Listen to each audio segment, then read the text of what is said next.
की वजह से पूरी डीमन स्लेयर की कहानी शुरू हुई। अगर ये पुल ना होता तो ना मुजान होता, ना डीमंस, और शायद तांजीरो कभी डीमन स्लेयर भी ना बनता। लेकिन सबसे बड़ा सवाल, आखिर ब्लू स्पाइडर लिली है क्या? और अगर ये इतनी ही इम्पोर्टेंट थी तो मुजान इसे 1000 साल से ढूंढ क्यों नहीं पाया? और क्या सच में इसी फूल की वजह से नेज़ुको सनलाइट में चल पाती है? आज हम डीमन स्लेयर के सबसे बड़े मिस्ट्री को सॉल्व करने वाले हैं, उसको जल्दी ही डिकोड करते हैं। तो आप वीडियो एंड तक ज़रूर देखना, क्योंकि लास्ट में हम बात करेंगे एक ऐसी हिडन डिटेल जो बहुत कम फैंस को पता है। तो अगर आप मेरे चैनल पर नए हैं तो आप मेरे चैनल को सब्सक्राइब कीजिए ताकि आपको एनिमे पर लेटेस्ट अपडेट मिल सके और आप कई मिस्ट्री सॉल्व कर पाएँ। तो चलिए आज की वीडियो बिना किसी देरी के शुरू करते हैं। सबसे पहले समझते हैं कि ब्लू स्पाइडर लिली आखिर है क्या। ये कोई ऑर्डिनरी फ्लावर तो बिल्कुल नहीं है। ये एक बहुत ही रेयर मेडिसिनल फ्लावर है जिसका यूज़ एक डॉक्टर ने मुजान किबुत्सुजी के ट्रीटमेंट करने के लिए किया था।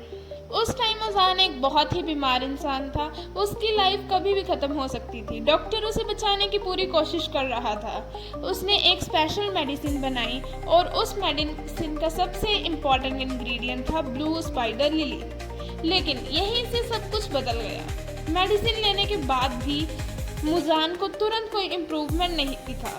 उसे लगा डॉक्टर फेल हो गया और गुस्से में आकर उसने डॉक्टर को ही मार दिया।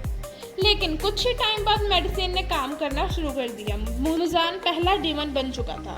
उसे सुपर स्ट्रेंथ मिल गई थी, रीजनरेशन मिल गई थी इमॉर्टैलिटी के साथ। लेकिन एक बहुत बड़ी प्रॉब्लम भी मिल गई, सनलाइट। सनलाइट उसकी सबसे बड़ी वीकनेस बन गई और डॉक्टर मर चुका था। अब सिर्फ वही जानता था कि ब्लू स्पाइडर लिली कहाँ मिलती है। इसी एक गलती की वजह से मुजान अगले 1000 साल तक भटकता रहा।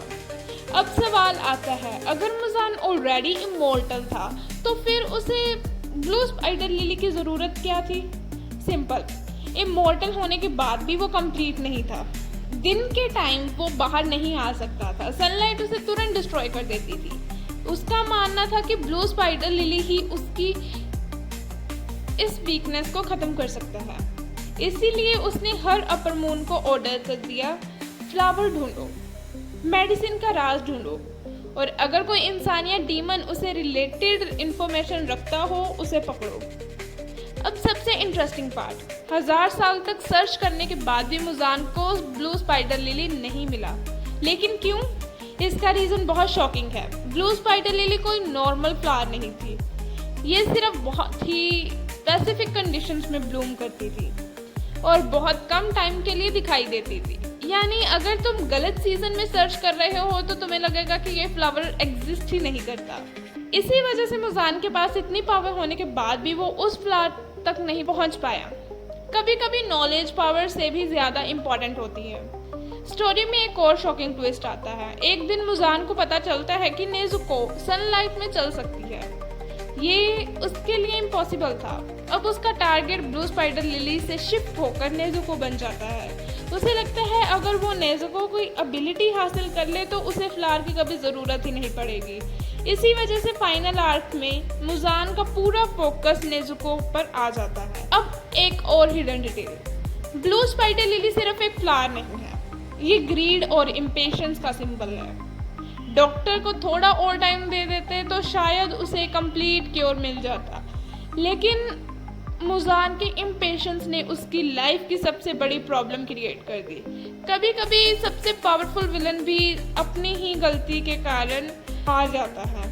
तो दोस्तों, blue spider lily demon slayer की सिर्फ एक प्लांट नहीं है, ये पूरी स्टोरी का फाउंडेशन है। इसी की वजह से मुजान बना, इसी की वजह से डीमंस बने और इसी को ढूंढते ढूंढते मुजान ने अपनी पूरी जिंदगी निकाल दी। आयरोनिकली जिस चीज़ के लिए वो 1000 साल तक भागता रहा उसे कभी हासिल ही नहीं कर पाया, और शायद यही उसकी लाइफ की सबसे बड़ी ट्रेजेडी थी। अगर आपको ये वीडियो पसंद आई हो तो लाइक ज़रूर करना, चैनल को सब्सक्राइब करना और बेल आइकन प्रेस करना ताकि आपको न्यू अपडेट्स मिलते रहें। और कमेंट्स में आप ज़रूर बताना, अगर मुजान को ब्लू स्पाइडर लिली मिल जाती तो क्या कोई भी डीमन स्लेयर उसे हरा नहीं पाता। मिलते हैं आपसे in the next anime breakdown के साथ। Until then, stay otaku, stay curious, keep watching anime. Thanks for watching. Sayonara.